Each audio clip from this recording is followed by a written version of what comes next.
brought to you by Nova शुद्ध घी। जब जब खाए दिल खुश हो जाए, सदियों का नोवा शुद्ध देसी घी, सपना स्वस्थ भारत का। I love घी। देखिए, सबसे पहली बात तो हम दिल्ली विश्वविद्यालय के सभी प्रत्याशियों को हारे हुए जीते हुए सबको बहुत बहुत शुभकामनाएं देता हूं और दिल्ली विश्वविद्यालय के विद्यार्थियों को बधाई देता हूं कि बड़ी संख्या में वो लोग लोकतंत्र के इस महापर्व में हिस्सा लिए। इस चुनाव के संबंध में मुझे दो बात कहनी है। पहली तो ये कि यह बार बार अब देखने को मिल रहा है, ज़्यादातर विश्वविद्यालयों में चुनाव नहीं होते हैं, लेकिन जहाँ होते भी हैं वहाँ पर लिंगदोह का बहाना करके जो विद्यार्थियों का लोकतांत्रिक अधिकार है उसको किस तरीके से छीना जा रहा है और विश्वविद्यालय के भीतर न सिर्फ छात्र राजनीति को समाप्त की जा रही है, बल्कि एक गठजोड़ बन गया है प्रशासन का, सरकार का, पुलिस का, माफिया का, जिनके पास धन बल बाहुबल है। वो इस लोकतांत्रिक प्लेटफॉर्म को, डेमोक्रेटिक प्लेटफॉर्म को पूरी तरह से राजनीतिक नूरा कश्ती के रूप में बदल रहे हैं। ये बड़ी दुखद है कि विद्यार्थियों की आवाज़ नदारद है और ये पूरा का पूरा जो है एक शो ऑफ बनता जा रहा है। और दूसरी बात मुझे ये कहनी है कि तमाम कोशिशों के बावजूद इतना मजबूत गठजोड़ है, सत्ता, सरकार, प्रशासन, माफिया, पुलिस, गुंडे, इस सब के बावजूद जो है एनएसयूआई बहुत मजबूती से चुनाव लड़ी और एक पद पर चुनाव जीती है। और बड़ा इंटरेस्टिंग ये है कि जो भाजपा के लोग कह रहे हैं कि जेनजी ने नकार दिया, उनके अध्यक्ष प्रत्याशी से ज़्यादा वोट जो है एनएसयूआई के उपाध्यक्ष प्रत्याशी लेकर के आए हैं। तो ये कोई मौका नहीं चूकते हैं अपनी कमी और कमी छुपाने के लिए।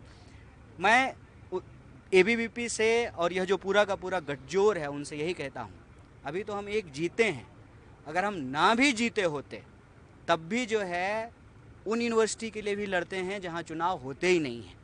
तो दिल्ली विश्वविद्यालय के लिए तो हमारे पास एक पद है, ना भी होता तब भी एनएसयूआई जो है विद्यार्थी हित की बात, शिक्षा के लिए, देश के लिए और संवैधानिक अधिकारों के लिए पूरी ताकत से, पूरे जोर शोर से लड़ेगी।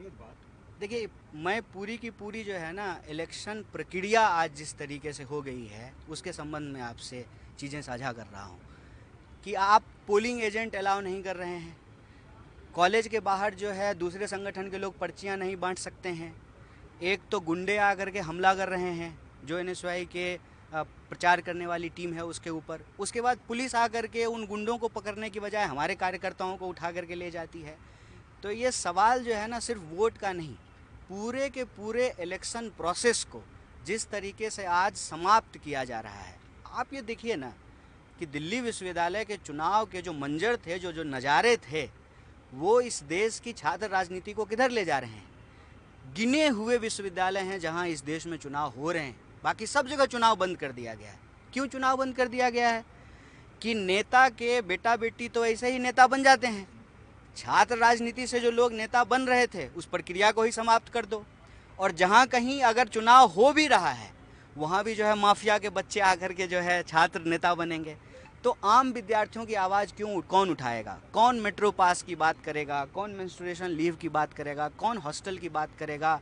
कौन जो है बस फीडर की व्यवस्था होनी चाहिए, यू स्पेशल होना चाहिए? कौन इसकी बात करेगा कि कक्षाएं नियमित होनी चाहिए? कौन इसकी बात करेगा कि एक राजनीतिक दल के कार्यकर्ताओं को शिक्षक के रूप में जो है लगातार बहाल किया जा रहा है? और देखिए कि वो कॉलेज कैंपस में किस तरह की शिक्षा दे रहे हैं, कैसी उल्टी बात बोल रहे हैं। आपने सुना ना अनुराग ठाकुर का वो बयान, क्या कह रहे थे? अंतरिक्ष पर जाने वाले पहले व्यक्ति कौन थे? यूपीएससी में अगर ये सवाल आए तो अगर अनुराग ठाकुर का जवाब लिख दें तो उनका बच्चा तो यूपीएससी शायद कंप्लीट कर ले, हम लोग तो नहीं कर पाएंगे। गरीबी के बच्चे तो जो है इस पढ़ाई से तो जो है यूपीएससी कंप्लीट नहीं कर पाएंगे। तो ये इस देश के शिक्षा के ऊपर हमला है और नई शिक्षा नीति के नाम पे शिक्षा को बेचने की जो साजिश है उसके ऊपर हमला है। चुनाव उस प्रक्रिया को बचाने के लिए, बेहतर करने के लिए होता है कि शिक्षा सुचारू रूप से सबको मिल सके, लेकिन चुनाव को भी अगर इस तरीके से वो जो है शासन, प्रशासन, सत्ता, पुलिस और माफिया का गठजोड़ बना दिया जाएगा तो विद्यार्थी अपने लोकतांत्रिक हितों की रक्षा कैसे करेगा? उसके लिए मैं दिल्ली विश्वविद्यालय और देश के बाकी विश्वविद्यालय के छात्रों से कहता हूँ कि NSUI जो है आपके हितों की रक्षा करेगा और हम आपके हक के लिए लड़ेंगे।